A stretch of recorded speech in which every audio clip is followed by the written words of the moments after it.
Hello दोस्तों, आपका स्वागत है फिर से वीजी क्लासेस में। और आज हम आपको सोशल साइंस का सेकंड चैप्टर पढ़ाने जा रहे हैं। पहले चैप्टर में हमने क्या पढ़ाया था?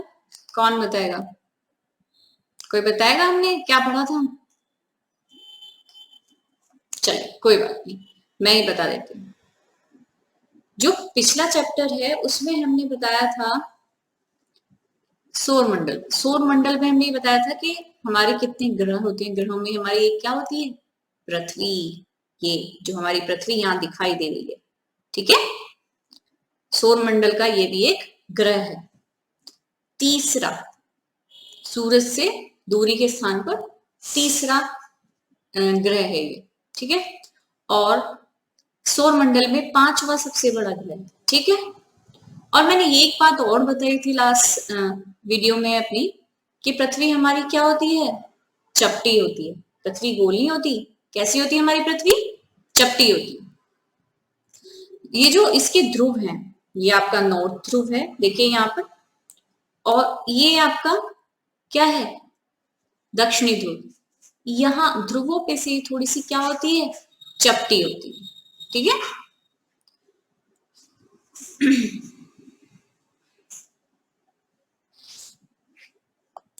तो आज हम इसके आपको बताने वाले हैं कि पृथ्वी हमारी कैसी होती है। ये देखिए, अगर ये पृथ्वी है, मैं इसे आपका बीच में से एक लाइन खींचता हूं यहाँ पर, ठीक है। और इसे टू पार्ट्स में डिवाइड कर दूं, दो भाग, ठीक है। तो ये जो ऊपर का हिस्सा होगा, ठीक है, इसको हम क्या कह देंगे? उत्तरी गोलार्ध। और जो ये नीचे का हिस्सा बचेगा उसको हम क्या कह देंगे? दक्षिणी गोलार्ध, ठीक है। एक बात और आपको मैं समझाती हूँ कि जो पृथ्वी है, आप इस पिक्चर में देखिए, क्या ये बिल्कुल सीधी है? नहीं। पृथ्वी जो है वो अपने अक्ष पर एक पूरा गोला है। अगर हम एक गोला बनाए तो कितने डिग्री का बनता है? 360 डिग्री का। हम इसे 4 पार्ट्स में डिवाइड कर देते हैं, देखिए कर दिया, ठीक है। इस तरीके से जो ये पूरा 90 डिग्री बनाती है ऐसे, तो ये बीच में तो नहीं है, यानी थोड़ी सी झुकी हुई है। किधर झुकी हुई है? पूरब की तरफ। बीच में होती तो हम कहते क्या है? बिल्कुल सीधी है, ठीक है। लेकिन किधर झुकी हुई है? ना तो ये उत्तर में है, यहाँ आपका क्या है? नॉर्थ। ना ये पूरब में है, तो ये बीच में है। तो पृथ्वी जो है हमारी कितने डिग्री झुकी हुई है? 23.5 डिग्री।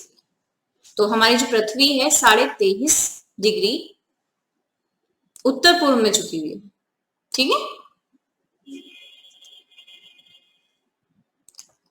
देखिए, अक्ष किसे कहते हैं और देशांतर किसे कहते हैं? पहले हम बताएंगे अक्ष किसे कहते हैं। देखिए ये बताया, ग्लोब पर वो दो बिंदु जिनसे होकर सुई गुजरती है, यानी उत्तर और दक्षिण ध्रुव है, ठीक है। ये गुजर रही है ना, देखिए आर पार जा रही है। इसीलिए हमने वैसा इसे इसलिए दिखाया है क्योंकि हम अगर इसे सीधा रखेंगे तो समझ में नहीं आएगा, क्योंकि जैसी पृथ्वी है हमें इसे वैसे ही रखना पड़ेगा, ठीक है। उसको क्या कहते हैं? इसका अक्ष। तो ये अक्ष था इसका, लेकिन ये अपने अक्ष पर कितनी झुकी हुई है? 23.5 डिग्री, ठीक है। चलिए, इसको हम दो बराबर हिस्सों में बांट दिए। जैसे मैंने पहले बताया था, एक काल्पनिक रेखा मान लीजिए यहाँ पर, उसको हम विषुवत रेखा कह देते हैं। उसके बेसिस पे हमने इसे दो पार्ट्स में बांट दिया, उत्तरी गोलार्ध और दक्षिणी गोलार्ध, ठीक है। जो विषुवत रेखा है, यहाँ पे एक सन लीजिए, ठीक है। सपोज करिए सन है हमारा, सन की यहाँ रोशनी पड़ रही है, तो सन की रोशनी ये यहाँ पर ज्यादा पड़ेगी या यहाँ पर या ध्रुव पर? देखिए कहां पर सबसे ज्यादा पड़ेगी? विषुवत पर, ठीक है। तो ये जो विषुवत रेखा जा रही है, यहाँ पर सूर्य का जो प्रकाश है वो सबसे ज्यादा देर रहता है। इसीलिए यहाँ पर क्या होता है? इसको क्या बोलते हैं? 23.5 डिग्री उत्तर में और 0 डिग्री से 23.5 डिग्री दक्षिण में। हम क्या कहते हैं इसको? उष्ण कटिबंध। क्या कहते हैं? उष्ण कटिबंध। और ये जो उसके बीच का हिस्सा है 23.5 से 66.5 डिग्री तक, इसको हम क्या कहते हैं? शीतोष्ण।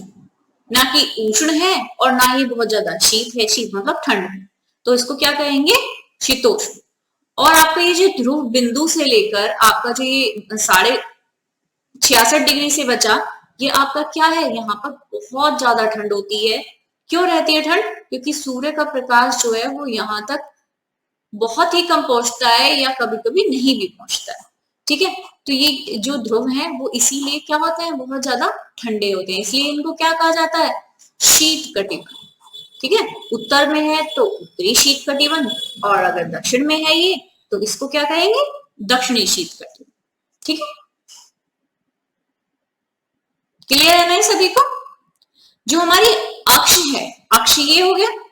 जो इसके समानांतर रेखाएं ये जो खींची हुई है हमने, इन्हीं को क्या कहते हैं? अक्षांश रेखाएं। क्या बोलते हैं इनको? अक्षांश रेखाएं। यानी जो आपका ध्रुवों तक वृत्त के समानांतर खींचते हुए जो ये आ रहे हैं, यानी वृत्त, एक छोटा वृत्त, फिर बड़ा वृत्त, फिर बड़ा, फिर से ये जो वृत्त है इसके ध्रुव के समानांतर, वो आपको क्या कहलाते हैं?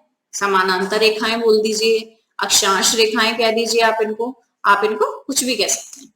ठीक है, ये लेटी हुई रेखाएं होती हैं। क्या होती है ये? लेटी हुई। अक्षांश रेखाओं की लंबाई जो है वो क्रमशः कम होती जाती है। देखिए, अब जितना बड़ा ये वृत्त है, क्या ये वाला वृत्त भी उतना ही बड़ा है? नहीं। और ये ध्रुव के पास वाला? नहीं। क्या हो रहा है? घटती जा रही है। ठीक है, जैसे जैसे ध्रुव से दूर जाएगी तो क्या होगी? बढ़ती जाएगी, और जैसे जैसे ध्रुव के नजदीक आती जाएगी वैसे घटती जाएगी, यानी बराबर नहीं होती। ठीक है, ये पूर्ण व्रत बनाती है, लेकिन क्या बनाती है? लेकिन ये पूर्ण व्रत। ये अपने आप में एक व्रत है, ये देखिए, ये दूसरा अपने आप में एक व्रत है, ये तीसरा अपने आप में एक व्रत है। ऐसा नहीं है कि कोई अधूरा व्रत है। ठीक है, चलिए, ये वही सब बताया गया है जो मैंने आपको ऊपर ग्लोब में बता दिया था। आप एक बार पिक्चर में दोबारा से देख सकते हैं, बाकी सब चीजें वही है, अभी समझाई है मैंने। देखिए, ये विषुवत रेखा है 0 डिग्री से 23.5 डिग्री उत्तर में और 23.5 डिग्री दक्षिण में। क्या है ये? उष्ण कटिबंध। और इसी तरीके से 23.5 डिग्री उत्तर में, 66 डिग्री उत्तर में ये क्या है? उत्तरी शीतोष्ण, और दक्षिण में है तो ये क्या है? दक्षिणी शीतोष्ण। और ध्रुव से लेकर यहाँ तक का कितना, ये क्या है? शीत कटिबंध। यही बताया था मैंने अभी, कुछ और तो नहीं बताया था आप लोगों को। ठीक है, क्लियर। अब आ जाते हैं हम, देखिए, अब आते हैं हम आपका किस पे? ये बताया ताप कटिबंध। ताप कटिबंध मैंने आपको समझा दिया कि कैसे उष्ण है, कैसे शीतोष्ण है, क्यों उनमें शीत कहा जाता है। आप फिर भी एक बार देखना चाहें तो आप इसमें मैं आपको बता देती हूँ। देखो, क्योंकि सूर्य वर्ष में एक बार दोपहर में सिर के ठीक ऊपर होता है, दिन में एक बार जरूर। ठीक है, इस क्षेत्र में सबसे अधिक उष्मा पाई जाती है, इसलिए उष्ण शीतबंध होता है। इसमें कम होता है तापमान, मध्यम रहता है, इसलिए शीतोष्ण कटिबंध है। इसमें ज्यादातर ठंड होती है। ठीक है, क्षैतिज सूर्य की जो वो है वो क्षैतिज में, मतलब तिरछी पड़ती हैं सूरज की जो किरणें हैं, कभी कभी नहीं भी पड़ती हैं, कई बार। ठीक है, इसलिए इसको क्या कहा जाता है? शीत कटिबंध। देशांतर, अगर रेखाएं ऐसे खींची गई थी, ठीक है, अक्ष के समानांतर, तो उसको हमने क्या कहा था? अक्षांश रेखाएं। अब ये ध्रुव से दूसरे ध्रुव को जोड़ने वाली जो रेखाएं खींची गई हैं, इनको हमने क्या कहा है? देशांतर रेखाएं। जो ये रेखाएं हैं वो कैसी होती हैं? ऊर्ध्वाधर यानी वर्टिकल होती हैं। जो हमारी समानांतर रेखाएं थी वो उसे हम कैसे कहेंगे? वो कैसी होती है? वो हॉरिजॉन्टल होती है। ठीक है, यानी आप इसको एक कहें खड़ी रेखाएं भी बोल सकते हैं आम भाषा में, कि इसकी जो रेखाएं हैं वो खड़ी होती हैं। ठीक है, ये इस तरीके से खींचेंगे। हम इसमें भी एक रेखा को 0 डिग्री पर मान लेते हैं। किस पर मान लेते हैं हम? 0 डिग्री पर। और फिर वहां से आगे काउंट करना शुरू करते हैं। भाई गोला पूरा है तो ये रेखाएं भी कितनी होंगी? कुल रेखाएं 360 हुई होंगी। भाई बराबर बराबर बराबर बटी हुई है अगर, तो कितनी होंगी? 360 डिग्री। इनकी लंबाई लेकिन बराबर नहीं होती है। देखिए यहां से देखिए, आप देखेंगे यहाँ पर सबसे ज्यादा है, ये घट रही है, यहाँ पर घट रही है, यहाँ पर घट रही है, घटती जा रही है। ठीक है, ये अलग अलग।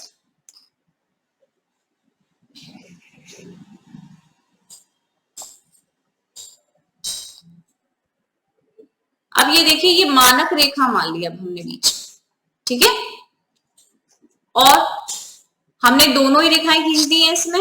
आपको इसमें अक्षांश रेखाएं भी नजर आ रही होंगी और आपको इसमें समानांतर रेखा भी नजर आ रही होंगी। ठीक है, क्योंकि कंफ्यूजन ना हो तो इसलिए इन्होंने क्या किया है, बाद में दोनों ही जो रेखाएं हैं वो एक ही ग्लोब के ऊपर दिखा दिए कि इन्हें अक्षांश रेखाएं कहते हैं और इन्हें समानांतर रेखाएं कहते हैं। ठीक है, ये 0 डिग्री देशांतर है और ये 0 डिग्री अक्षांश है। ठीक है, अब ये आपकी मानक रेखा मान ली हमने। अगर हम इससे पूर्व की तरफ चलेंगे, यानी आपका ईस्ट है, ये आपका वेस्ट है, ये ऊपर नॉर्थ और नीचे ये साउथ, यानी पूर्व पश्चिम उत्तर दक्षिण। ठीक है, अगर हम पूर्व की तरफ को बढ़ेंगे तो हमारा समय क्या हो जाएगा? बढ़ता जाएगा, यानी प्लस होता जाएगा। और इसी तरीके से अगर हम पश्चिम के देशों की तरफ को जाएंगे मानक रेखा से, तो क्या हो जाएगा? समय घटता जाएगा। सपोज करिए कि ये मानक रेखा है और यहाँ पर 12 बजे हुए। ठीक है, और मुझे पश्चिम की तरफ जाना है। ठीक, तो अगर मैं इधर को जाऊंगी तो समय क्या होगा? बढ़ेगा। और अगर मैं पीछे की तरफ यानी पश्चिम की तरफ जाऊंगी तो समय क्या होगा? घटेगा। ठीक है, देखिए इस तरीके से मान लिया। तो हमने माना है कि आप ये कितनी डिग्री अपने अक्ष पर कितनी डिग्री घूमेगी? 360 डिग्री घूमेगी। और आपके पूरे दिन में कितने घंटे होते हैं? 24 घंटे। हमने उसमें डिवाइड करके देख लिया कि 1 घंटे में 15 डिग्री अपने अक्ष मतलब यानी 4 मिनट में 1 डिग्री घूमती है। कितनी डिग्री घूमती है 4 मिनट में? 1 डिग्री। यानी अगर 12 बजे हैं और मुझे 15 डिग्री पूर्व में जाना हो, यानी 15 डिग्री पूर्व का क्या मतलब हो गया? यानी 1 डिग्री में किसकी मल्टीप्लाई करनी पड़ेगी? 4 मिनट की। तो हमने क्या किया? 15 में क्या कर दिया? 4 की मल्टीप्लाई। तो हमारा कितना हो गया? 15 4 जा 60, यानी 60 मिनट, यानी 1 घंटा। यानी टाइम क्या होगा आपका? 1 घंटा ज्यादा होगा। तो क्या बजा होगा? 1 बजा होगा। और अगर हम यही 15 डिग्री पीछे जाएं, 15 डिग्री अगर हम पीछे जाने लगे तो इसके अकॉर्डिंग जो हमने कैलकुलेशन की है, यानी 1 डिग्री अगर आप जाते हैं पीछे तो 4 मिनट का फर्क आएगा। और अगर हम 15 डिग्री जा रहे हैं तो फिर उसी तरीके से 15 में 4 की मल्टीप्लाई करेंगे, कितना हो गया आपका? 1 घंटा। तो क्या होगा? अगर आप पश्चिम में 15 डिग्री जा रहे हैं तो कितना होगा? 11 बजे होंगे। और अगर पूर्व में आप जा रहे हैं 15 डिग्री तो कितना बजा होगा? 1 बजे। ठीक है, तो अगर आपको समय निकालना हो तो आपको ये जरूर याद रखना होगा कि 1 घंटे में 15 डिग्री, और इसको अगर डिवाइड करेंगे, क्योंकि जैसे 1 घंटे में 60 मिनट होते हैं, 60 मिनट से इसका कैलकुलेशन करके निकालेंगे तो 4 मिनट आएगा। 4 मिनट घूमेगी 1 डिग्री में। ठीक है, 4 मिनट में क्या आ जाएगा? 1 डिग्री। तो इस तरीके से आप टाइम इसके अंदर निकाल सकते हैं। ठीक है, देखिए हमारा भारत दिखाया हुआ है। जो हमारा भारत है वो अगर आप ग्लोब में देखें तो यहां मैंने पूर्व में बैठता है आपका। ठीक है, यहां को दिखाई देता है, यानी विषुवत रेखा से ऊपर, और कर्क रेखा यानी जो कर्क रेखा है वो हमारे जो भारत है उसको बिल्कुल बीचों बीच से काटती है। ठीक है, यहां से काटती है।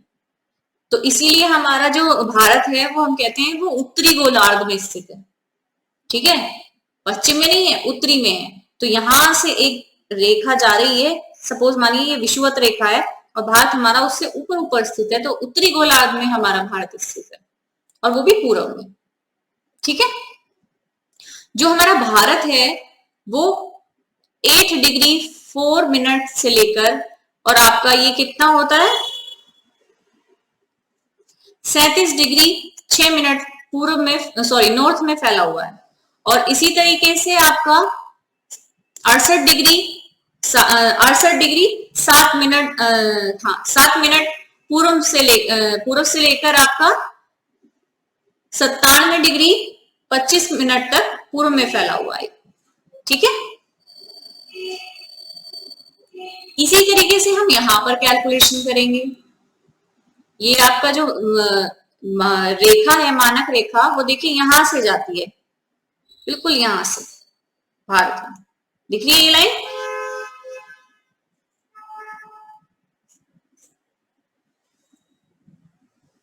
ये यहां से जा रही है, ठीक है।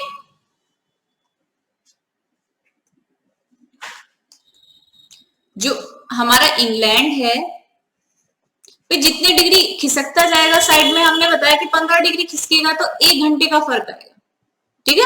मोटा मोटा हमने बता दिया कि अगर आप एक घंटे का फर्क कब आएगा, जब 15 डिग्री खिसकेगा, वो हमने कैलकुलेशन करके निकाला था। इसी तरीके से देखिए हमारा जो ग्रीनविच के पूर्व जो भारत की रेखा वो है मानक रेखा, वो कहाँ स्थित है 82 डिग्री आपके और 30 मिनट पूर्व में स्थित है। तो यहाँ का समय जो है वो ग्रीनविच समय से कितना आगे है, वो 5.5 घंटा आगे है। यानी अगर हमें कहा जाए कि लंदन में 2 बजे हैं तो आप 5.5 और इसमें ऐड कर दीजिए, ठीक है, कितना होगा 3.5, 4.5, 5.5, 6.5, 7.5, कितने बज गए 7.5, यानी 7.5 बज गए आपके, 7:30 हो गए, ठीक है। तो आपको अगर भारत का समय निकालना हो और कोई आपका लंदन का समय दिया हो या कहीं का समय दिया हो, तो आप कितने इसमें जोड़ देंगे 5.5 घंटे, ठीक है।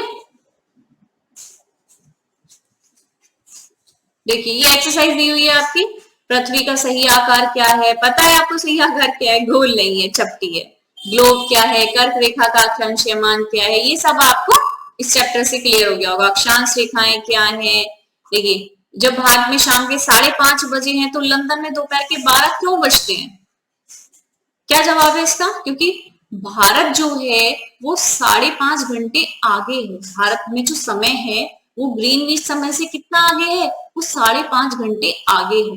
इसीलिए भारत में 5:30 बजे होंगे जब वहां पर दोपहर के 2 बजे 12 बजे, ठीक है, क्लियर है ना। चलिए आज के लिए इतना ही, और आप हमारी वीडियो को लाइक सब्सक्राइब और शेयर करना ना भूलिए। धन्यवाद।